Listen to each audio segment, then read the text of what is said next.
Now, the last theory of motivation is self-efficacy theory. Self-efficacy theory. It is also very interesting theory and you can relate yourself. Again, it is a very positive theory.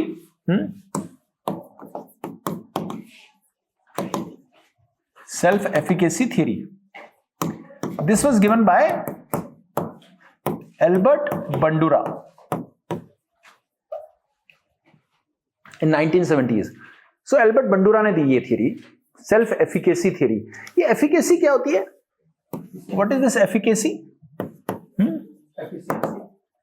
Efficacy is the belief. When you say self-efficacy, it is the belief that I can do it.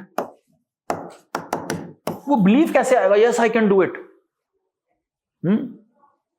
So when you have this belief, yes, you are capable of doing it. That is your self-efficacy. तो आपके अंदर ये कैसे belief आएगा कि yes, you can do it? आप कर सकते हो. So Albert Bandura said that people can be motivated to develop this self-efficacy. Because if you have this efficacy, the belief that you can do it, you will be doing it.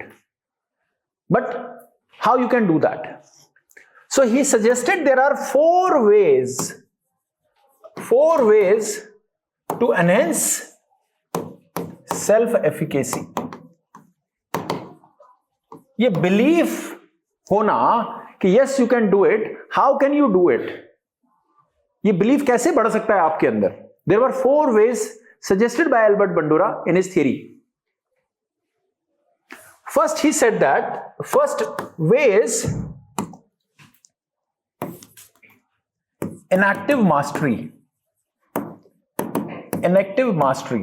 अगर आपको कोई task दिया जाता है तो Albert Bandura बोलता है कि यार मैं किसी एक बंदे को टास्क देता हूं तो उसके अंदर ये बिलीफ आएगा कि मैं कर सकता हूं या नहीं कर सकता हूं. वो इस पर डिपेंड करता है कि उसने पहले किया हुआ है कि नहीं किया हुआ है. Inactive mastery means that if you have done it earlier you get the confidence that you can do it again.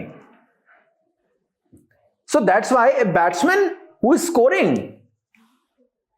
100 runs in the first match of his career is going to be difficult in comparison to when he has scored it. तो विराट कोहली को century मारना cake walk लगता होगा. क्यों? उसको believe है यार मैं मार देता हूं, जब भी मेरे को ऐसा मन करता है मैं मार देता हूं. किसी को 6 मारना बहुत मुश्किल लगता होगा जब वो पहली बार करेगा. तो आप पहला मैच पहली ग्राउंड में उतरो आपको बड़ा मुश्किल लगेगा. लेकिन अगर आप इतने बहुत सारे छक्के मार चुके हो तो फिर आपको लगेगा ठीक है आने दे बॉल में उड़ा दूंगा इधर. So inactive mastery develops the belief that yes you can do it. And how you get it? Past performance पे. बेसिकली आप करते आए हैं तो आपको आसानी से हो जाती है. आप कोई पहला एग्जाम देते हैं तो you may be nervous in your life, but once you have done it, you have cracked the exam, you get the believe that मैं कर लेता हूं. आप कैट का एग्जाम दो, पहली बार करो, बड़ा मुश्किल लगेगा. अगर आपने कर लिया पहली बार 98 परसेंटाइल आ गया, अब आपको यह बिलीव है कि यार मेरा 96 नहीं आएगा, मैं 98 से ऊपर ले आऊंगा. If you get it 99 next time, फिर आपको लगेगा मैं 98 का तो सवाल ही नहीं होता, 97 का तो सवाल ही नहीं होता, I will get more than that. So 99.9 पे चले जाओगे. सो इनएक्टिव मास्टरी का मतलब ये है कि once you have done it you get the belief that you can do it again. ठीक है? क्लियर? तो पहली बार टास्क करना मुश्किल लगता है, लेकिन अगर आपने एक बार कर दिया फिर आप दोबारा इसको आसानी से कर सकते हैं. आपका दोबारा में बिलीफ बढ़ जाता है कि आप you can do it better, you can do it again. दूसरा बोला उसने vicarious modelling. Vicarious modeling. What is this vicarious modeling? It is when you see others doing it, you get the belief. एक programme आता fear factor, खतरों के खिलाड़ी, जैसे task देते हैं, बड़े अफ्रीका में ले जाते हैं, साउथ अफ्रीका में ले जाते हैं और कुछ पार्टिसिपेंट्स होते हैं, है ना, और उनको एक टास्क देते हैं कि भाई तुम ये वाला टास्क करो, बंजी जंपिंग करो या बड़े इससे करो. तो उसमें क्या होता है कि जो 10 लोग खड़े होते हैं, जो भी होते हैं, उसमें से कोई भी ना पहले नहीं आना चाहता. क्यों? पहले नहीं आना चाहता। वो कहेगा अच्छा आप पहले कर दो, पहले आप कर दो। वो देखना चाहता है दूसरे कैसे कर रहे हैं।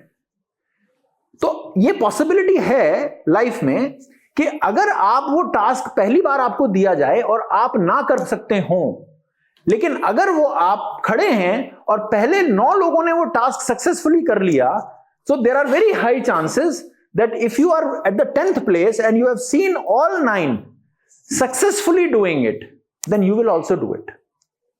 वो आपके अंदर बिलीफ आ जाएगा, यार ये जब ये लोग कर सकते हैं तो मैं भी कर लूंगा। लेकिन अगर आप उसको कर सकते हो और पहले 9 लोग फेल हो जाएं उसको करने में, आपका बिलीफ गड़बड़ा जाएगा, चाहे आप कितने ही कॉन्फिडेंट हो। तो दूसरों को देखकर सक्सेसफुली वो टास्क कंप्लीट करते हुए देखकर बिलीफ आ जाना कि yes you can also do it is called as vicarious modelling. Then you see the others. Vicarious मतलब जब आप दूसरों को देख रहे हैं कि yes they are successfully doing it. समझ आई बात? तो इसीलिए कई बार क्या होता है, जब खेल रहे होते हैं तो एक बैट्समैन दूसरे एंड पे होता है, किधर पे होता है, और वो दूसरा छक्के पे छक्के मार रहा होता है, तो वो सोचता है यार मैं भी लगा देता हूं एक। तो when you see others doing it a task successfully, you also get the belief that you can also do it.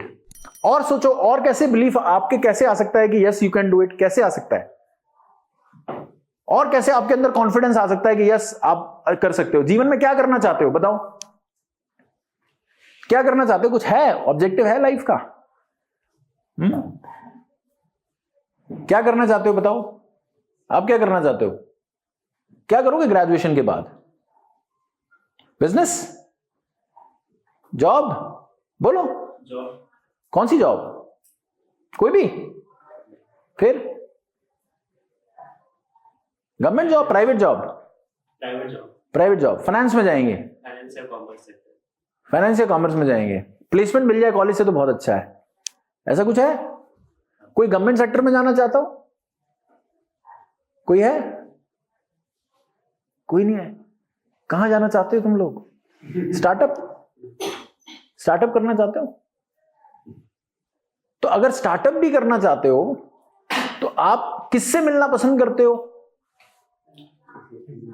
जिसने स्टार्टअप किया हो और वो सक्सेसफुल हो गया हो, है ना? फिर आप उसको देखते हो, फिर उससे पूछते हो, फिर वो बताता है, अपने अपने एक्सपीरियंस बताता है।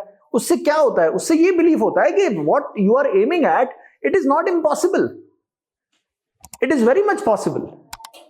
ये चीजें इम्पॉसिबल नहीं है, ये पॉसिबल है। तो कोई भी ऐसा टास्क जो इम्पॉसिबल लगता हो वो वैसे ही थोड़ा सा डिमोटिवेटिंग हो जाता है। लेकिन अगर आपको लगता है कि नहीं लोग तो कर रहे हैं, ये पीपल आर डूइंग इट, तो मैं भी कर लूंगा। कई जगह ऐसे गांव हैं, फॉर एग्जांपल इन यूपी के अंदर एक ऐसा गांव है जिसमें 45 फैमिली जो है आईएएस आईपीएस की ही हैं। गांव के अंदर 45 लोग ऐसे हैं जिनके बच्चे आईएएस आईपीएस ही हैं। वो क्या हुआ, एक बना कोई, दूसरे ने देखा यार ये हुआ है तो मेरे को गाइड कर दे, मैं भी कर लूंगा, उसने कर लिया। दूसरे ने देखा उसके बेटे ने कर लिया, तू क्यों नहीं करता, तू भी कर ले, उसने भी किया, उसने भी किया। सब एक को दूसरे को देखते देखते यही करने लग गए। ऐसे ही एग्जाम तारा है, वो अपोजिट है, वहां पे सारे एक जैसे फ्रॉड करते हैं, है ना? एक सीरीज भी बनी है ना, ऑनलाइन फ्रॉड जो चलता है। तो वाइकेरियस मॉडलिंग, दूसरे को देख के हमें बड़ा बिलीफ आता है कि यार ये कर रहा है तो हम भी कर लेते हैं। इसके अलावा भी जीवन में हम मोटिवेट हो सकते हैं, हमारे अंदर ये बिलीफ आ सकता है कि आप कैपेबल हैं। आपको किसी ने कहा है कि आप ये कर सकते हैं? किसने बोला है? जितने भी सक्सेसफुल होते हैं लोग लाइफ में, कुछ करते हैं, तो उनसे अगर आप पूछोगे, बड़े सारे देखोगे, तो वो कहेगा कि यार मुझे ना एक व्यक्ति मिला जिसने मेरे को बोला कि ये कर सकते हैं। वो हो सकता है कौन? वो हो सकता है आपका टीचर हो, वो हो सकता है आपके पेरेंट्स हो सकता है कोई मोटिवेशनल स्पीकर हो सकता है कोई रील देख ली हो। आजकल तो वही है ना, रील देख रहे हैं सारे। ऐसा कोई बच्चा है जो रील ना देखता हो? नहीं देखते बेटा? Very good, very good. अगर आप नहीं देखते हो तो बहुत अच्छी बात है, इसका मतलब बड़े आप फोकस्ड हो। मतलब इतना टेम्पटिंग होता है, एक देखते हो दूसरा देखता है, पता चल टाइम ही निकल जाता है। सो आज की डेट में अगर कोई अपने आप को उस डिस्ट्रैक्शन से बचा के फोकस्ड है, आज की डेट में सक्सेसफुल होना बड़ा आसान है, क्योंकि 99% लोग तो रील ही देख रहे हैं, कंपटीशन ही बड़ा कम है। आप चले जाओ, आप सिविल सर्विसेज में चले जाओ, आप कैट के एग्जाम देने चले जाओ, और बाकी मेडिकल के एग्जाम देने चले जाओ, इंजीनियरिंग का देख लो, उसमें कंपटीशन उस हिसाब से कम हो गया है, क्योंकि जो अटेंशन स्पैन है स्टूडेंट्स का, इट हैज वेरी लेस, बहुत कम हो गया है, बैठ के पढ़ ही नहीं पाते हैं।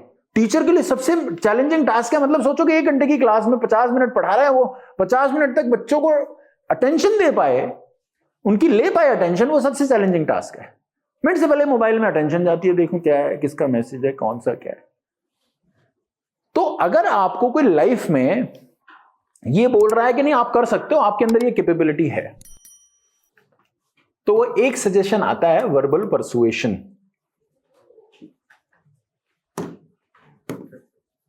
verbal persuasion. Somebody is persuading him verbally. Yes, you can do it. तेरे अंदर कैपेबिलिटी है यार, तू कर सकता है।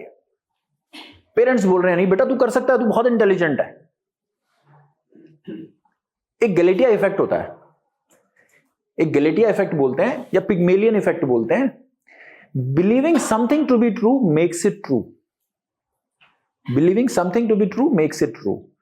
मतलब अगर मैं ये सोचूं, मेरे को किसी ने बोला कि यार ये बच्चा बड़ा इंटेलिजेंट है, एक टीचर को किसी ने बोला कि ये बच्चा बड़ा इंटेलिजेंट है, प्रिंसिपल ने बुला के बोला ये बच्चा बड़ा इंटेलिजेंट है, इस पर ध्यान दो, तो टीचर ने उस पर ध्यान दिया, ये सोचते हुए कि वो बड़ा इंटेलिजेंट है, जबकि वो एवरेज बच्चा था, और वो उसको इंटेलिजेंट ही समझने लगा। लेकिन उसके समझने से ये इंपैक्ट हुआ कि वो बच्चे ने टॉप कर दिया, एक एवरेज बच्चे ने टॉप कर दिया। So believing something to be true makes it true. एक रोंडा बायन की ना एक द सीक्रेट है, अगर आप गूगल करोगे the secret, law of attraction, उस पर बेस्ड है वो कहता है कि, अब आपको मैं मूवी से रिलेट करके बताता हूं। एक शाहरुख खान की मूवी आई थी ओम शांति ओम, सुना था? उसमें कुछ कोई मर जाता है, कोई वो दीपिका पादुकोण टाइप है ना, वो मर जाती है। तो उसमें डायलॉग है कि अगर आप किसी चीज को शिद्दत से चाहो तो सारी कायनात उसको देने में लग जाती है। तो ये हमें बड़ा एक फिल्मी डायलॉग लगा, लेकिन ये actually this is the based on the theory of law of attraction, which says that what you want just utter a word and give it to the universe. Universe में वो ऐसे घूमेगा कि वो आपको दे देगा, but there is a condition. Condition क्या है? कंडीशन ये है कि you have to believe it to be true. आपको उसमें बिलीव करना पड़ेगा। ये नहीं कि मुझे अरबपति बनना है, अब घर पे सो रहा हूं चद्दर तान के, रील उठता हूं, खा लेता हूं, सो जाता हूं, रील देख लेता हूं, बस यही जिंदगी चल रही है मेरी। So if you want to do it you have to believe it to be true and you have to work. अपनी मेहनत करो ये सोच के कि मेरे को ये होना है, मेरे को होगा ही ये। वो पढ़ोगे ना आप तो आपको इतने सारे एक्सपीरियंसेस मिलेंगे लोगों के कि people have got success out of it. I personally my self also the believer of it and I have my self practised it. अगर लाइफ में जैसे फिर कुछ करना चाहते हो, आप बोलते हो कि मैं कंपनी का मैनेजर बनना चाहता हूं, ठीक है, प्लेसमेंट चाहता हूं, आप उसको पेपर पे लिख के रख दो एक जगह पे and then believe it to be true कि यस वो हो रहा है। डाउट नहीं करना। एफएम रेडियो 93.5 पे चलता है तो अगर फ्रीक्वेंसी मैच कर रही है तो चलता है, अगर 93.4 पे कर दोगे तो नहीं पता चलेगा, नहीं चलेगा, आवाज हेजी हो जाएगी। Why? Because the frequency has to be there. So this, what you utter, it goes around the universe and it gives you back. So you have to believe it to be true. उसको believe करो आप, वो हो जाएगा। इसीलिए बुजुर्ग लोग कहते हैं कि अच्छे की संगत में क्या कहते, ऐसे क्यों कहते हैं? कुछ तो इंपैक्ट होता होगा ना। क्योंकि जब कई बार ऐसे होता है कि आप किसी से मिलने के बाद आपको बड़ा अच्छा लगा, यार मुझे बड़ा अच्छा मिला, बड़ा पॉजिटिविटी आई मेरे अंदर। कई बार किसी से मिले आप तो लगा यार बड़ा बेकार आदमी था, नेगेटिविटी आई उससे मिलके। क्यों? Because sometimes the positive words exert energy, positive energy. वो इतनी ज्यादा पॉजिटिव एनर्जी देते हैं कि हमें वो इंस्पायर कर देता है।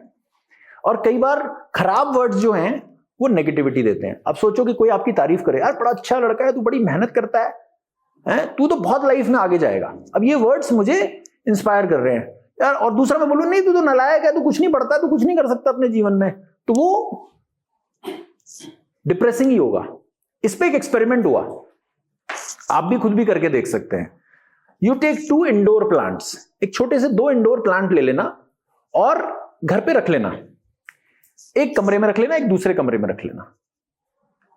एक को ना रोज बोलना जाके, तू बहुत सुंदर है, तू बहुत अच्छा है, बहुत तेरे पत्ते हरे हैं, तू बड़ा जल्दी बढ़ेगा, एंड आई लव यू, उसको बोलना 1 महीने तक रोज बोलना। दूसरे को बोलना तू एकदम बेकार पौधा है, कुछ नहीं है, तेरे को मरेगा तू जल्दी। ऐसे बोलना 1 महीने करके देखना कि एक पौधा जिसको आपने पॉजिटिवली बोला उसके अंदर पत्तियां फूटेंगी, वो ग्रो करेगा, और जो दूसरा होगा वो मुरझाने लग जाएगा। ये पावर ऑफ वर्ड्स है। सो पावर ऑफ वर्ड्स बड़े पावरफुल होते हैं, बड़ा ही इंपैक्टफुल होता है। तो ये जो वर्बल परसुएशन है ना, अगर कोई आपको बोल रहा है कि yes you can do it, it can inspire you to that level, तो वो हमें कोई कहने वाला होना चाहिए। कई बार या तो ऐसे स्ट्राइक कर लेता है आदमी कि मैंने करके देखा, मेरा हो गया, फिर वो मैं दोबारा से कर लेता है, या वाइकेरियस मॉडलिंग किसी को करते हुए देखता है, या तो खुद ही करके देखा, या किसी को करते हुए देखा, या किसी ने के वर्ड्स ने इतना इंस्पायर कर दिया कि मैंने कर दिया। तो वो उसको बोलते हैं verbal persuasion. It can be done by the teachers, it can be done by the parents, it can be done by your friends, it can be done by the motivational speakers. बड़े सारे motivational speakers हैं ना, देखते हैं ना, reels आती है, बड़ा इंस्पायर करते हैं, बड़ी कहानियां सुनाते हैं, तो वो भी इंस्पायर कर जाती हैं कई बार। लास्ट उसने बोला अराउजल। अराउजल वो एक emotional expressiveness, emotional energy outburst. How it happens? कई बार एक टेलेंडर बैटिंग कर रहा होता है, टेलेंडर समझते हो ना, लास्ट का पिछला बैट्समैन, और वो ज्यादातर उसने कभी बैट मतलब बहुत ही कम बैटिंग आई होती है, और अचानक वो लास्ट बॉल पे 6 मार देता है। ऐसा हुआ। एक बैट्समैन था इंडिया का, राजेश चौहान, बेसिकली बॉलर था, मुझे नाम सही से याद आ रहा है अगर, राजेश चौहान। वो स्पिनर था, ठीक है, वो स्पिन डालता था, बैटिंग उसको आती नहीं थी।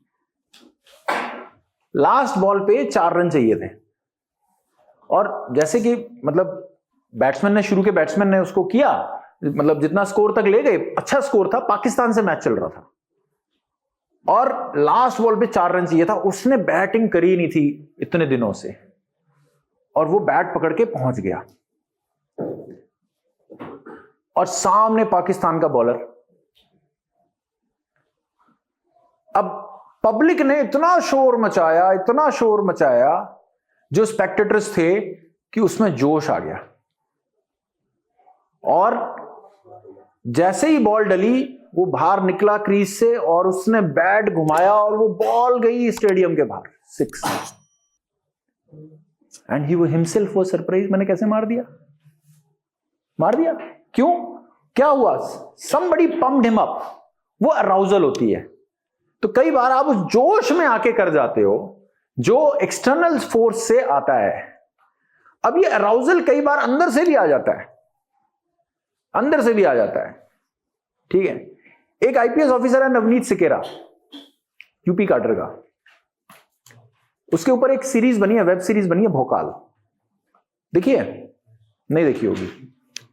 तो क्या होता है, वो बड़ा एक सिंपल सा बच्चा होता है, बड़ा एक्सप्रेसिव नहीं होता, एक आम आदमी की तरह, कोई दब्बू टाइप के लोग होते हैं तो उस तरह का होता है। तो वो अपने फादर के साथ एक शिकायत लिखाने थाने में जाता है। तो थाने वाले उसकी शिकायत नहीं लिखते, उसका कोई इरादा नहीं था आईपीएस ऑफिसर बनने का। वो थाने में जाता है शिकायत लिखाने के लिए, तो उसको दुत्कार दिया जाता है। दुत्कारना ही नहीं जाता, बल्कि वो पुलिस वाला, वो सब इंस्पेक्टर उसके फादर के ऊपर हाथ उठा देता है। उसको वो बात इतनी चुभ जाती है कि हमारी कोई वैल्यू नहीं है, इस व्यक्ति ने मेरे फादर के ऊपर हाथ उठा दिया। That incident acts as a motivating force behind him. और वो अराउजल स्टेट, मैं उसको मतलब अगर सेल्फ एफिकेसी थियोरी में देखूं तो I will relate with the arousal that he studied so well, उसने इतनी मेहनत करी, सारा सब कुछ किया, and then he became an IPS officer. He got same UP cadre. He was posted as SP in the same district, and then he called that man. एक दिन वो उसको फिर आता है उसको, क्योंकि SP बना तो वो मिलने आया, and then he calls his father. वो उसको नहीं पहचान पाता है, वो पुलिस वाला उसको नहीं पहचान पाता है कि ये SP वही है, लेकिन वो अपने फादर को फोन करता है कि फादर वही आया है आज। तो उसका फादर कहता है बेटे नहीं, कुछ नहीं करना। तो somebody reached to that level just because of one incident that acts as an arousal. वो arousal act किया, तो कैसे, मतलब सेल्फ एफिकेसी आ गई ना उसके अंदर कि मैं भी कर सकता हूं, मुझे करना है। So Albert Bandura tried to explain that how somebody can improve his capabilities is this efficacy, that yes, he can do it. So these were the motivational theories. But what is the point? Point is that when you go through all these theories, you need to see that how you can relate these theories also. Sometimes दो theories को भी हम मिला के समझ सकते हैं। जैसे can I combine goal setting theory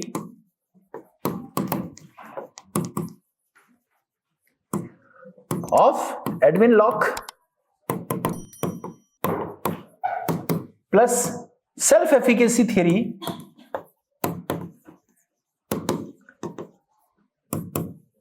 of Albert Bandura?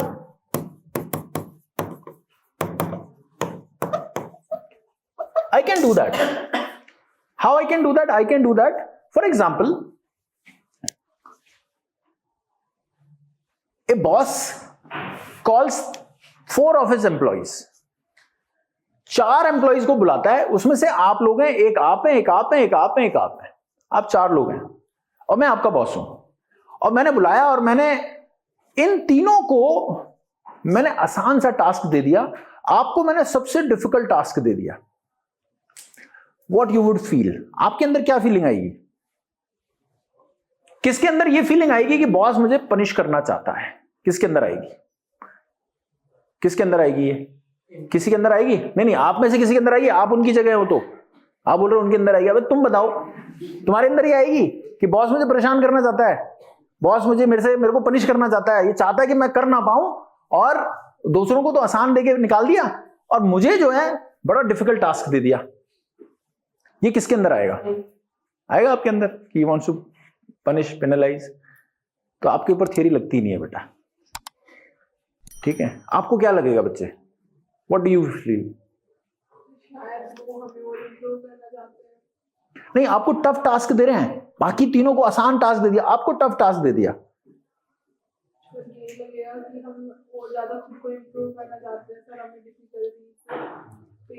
आपको क्या लगेगा? ये लगेगा। आपको क्या लगेगा बेटा? सेम।